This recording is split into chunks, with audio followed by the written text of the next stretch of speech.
My name's Dane Hedgpeth. I am co-founder and director of Easy Day Studios. And you folks are here at ID at Xbox PAX West 2019. What are you showing off? We're showing off Skater XL, a game that blasted out into early access late last year, had a really amazing reception, and we're bringing skateboarding games back for Xbox in particular. So, this is a genre that had its moment in like the late 90s, early 2000s, and then kind of fell off. Why do you think right now is such a good time for new skateboarding games to be introduced? Right now is skateboarding's comeback in general. Skateboarding is going to be in the Olympics next year. The whole industry is on an uptick right now. There's this kind of cycle that happens. So the interesting thing is it's been 10 years almost since the last, of the big skate franchises came out with the game. The industry changed, the economics just don't work for big publishers, but what happened was the technology platforms with Unity and Unreal being so accessible now, the tools are available for developers to just craft the product and not have to build their own graphics engine or the underlying technology. So we can just work on crafting a game. Small, passionate team of developers can make something really great that represents, this sport that is the biggest action sport in the world. I think a challenge with a lot of skating games is trying to make it feel real while having it be fun. Can you talk about, from a design standpoint, what you folks have done to balance those two goals? Yeah, and this has been a big focus for us, is that we want to give people access to what's fun about skateboarding, and we don't think it's necessarily something that has to be hard to get through the door to unlock that fun. So for us, it's been all about making these little decisions every step of the design process to say, is this something where you're not punished up front, but you are rewarded if you go to that extra level? Once you start to get the control down, now you have more freedom, more ability to style your trick and get things just perfect, but without making it a horrible, rocky ride just to be able to, get basic control.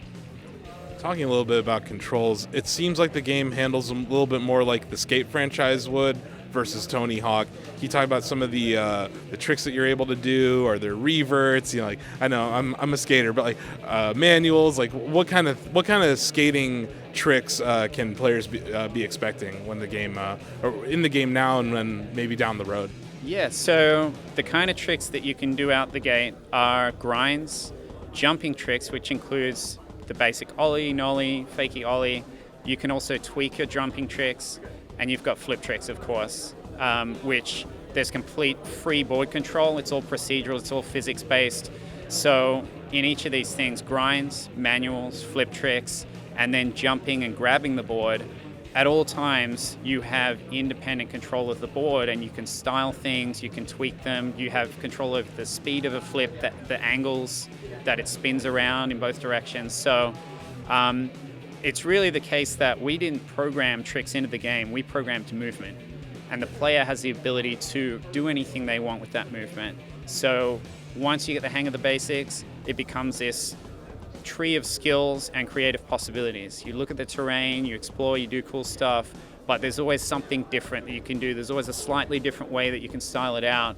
And that limitless sort of creative canvas is the thing that is so cool about skating in the real world, and that's what we think we've really captured well in the game and how it's shaping up.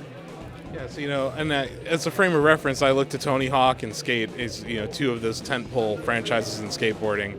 Tony Hawk was a much more arcadey feel with how you progress through the game, collecting tapes, doing random things that were kind of in other video games, whereas Skate really felt like it was like playing horse against a friend, or almost competitive. When you look at character progression in the game, or just how you're going to progress through the game through the different levels, from a design standpoint, where do you think you're going to fall on that spectrum, or if you figured those things out yet? A little bit of that is up in the air still, but I'd say that our core focus is that we're almost designing like an instrument versus a structured progression sequence. We're not opposed to having some kind of marker of progress, But if we do, we'd like that to be a designed set of incentives to help people explore the different things they can do. Almost like breadcrumbs to just encourage you in different directions and then give you some feedback of like, wow, you're getting really good at this, you're really good at that. Why don't you try some of this or some of that?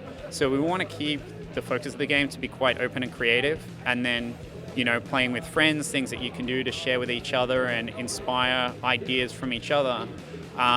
But a basic layer of metagame and you know, markers of progress is something we kind of have in mind, but TBC.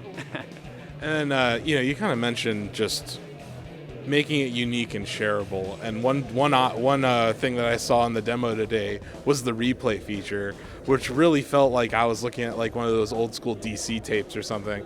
How many skaters do you have on staff, or like where are you looking to for inspiration for features like that? Because I really think that's going to be something that's going to lead to shareability. As far as skaters on staff in the core development team, there's no one that touches the core product that doesn't have at least a decade, probably 2 or more of skateboarding experience.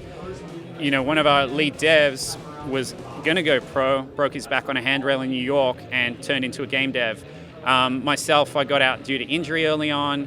Our marketing director used to run the skateboarding category of DC Shoes, and you know, we've based the office in Long Beach, which is the center of everything in skateboarding. So yeah, we're very close to the ground, very close to the culture and what people love about skateboarding, and it's the challenge for us is to try and capture that, but not make it too insular. We want it to be something that we can give to the rest of the world, not just kids that grow up in Southern California and have access to all this great terrain and skate parks and the culture and that environment, but to people in every other place, to give them a little slice of that experience. You know, and talking about level design, I think you had mentioned that you want to go for realism, but at the same time you have to be fun. So what area, like maybe what parks have you looked at, or what, like, are we going to see some like famous ledges or anything in this game in your level design? We launched with the LA Courthouse. That's a 1-to-1 replica, and it's a great skate spot for us to have gone to market with. But we definitely have some new ideas and new learnings, and some really cool stuff that we'll keep you guys posted on regarding that. Yeah. Okay. You tease. So yeah, getting back to multiplayer. How do you guys view multiplayer in this? Because it really seems like a one-player game. Can you talk about ways that you could maybe add features that could asymmetrically create a multiplayer experience?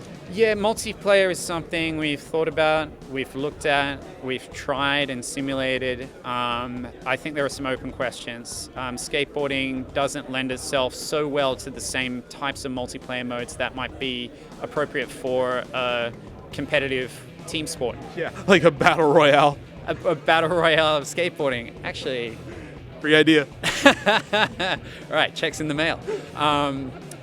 Yeah, it is a unique thing, and people in skateboarding, it's always a bit of a funny thing if you do call it a sport, and without the caveat of like it's partly a sport, but it's so much more. There's definitely some different dynamics, so there are things to think about for sure if there were ever a multiplayer mode or anything like that we built into the game.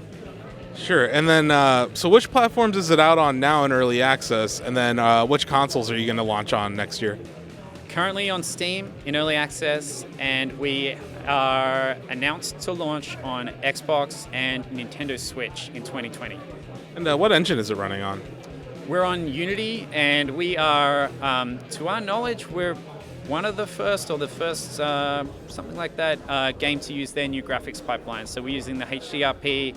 Game looks really beautiful, and yeah, coming out on Unity. One last question. Do you think there's enough room in the skateboarding video game genre for you and Skatebird? 100%. 100%.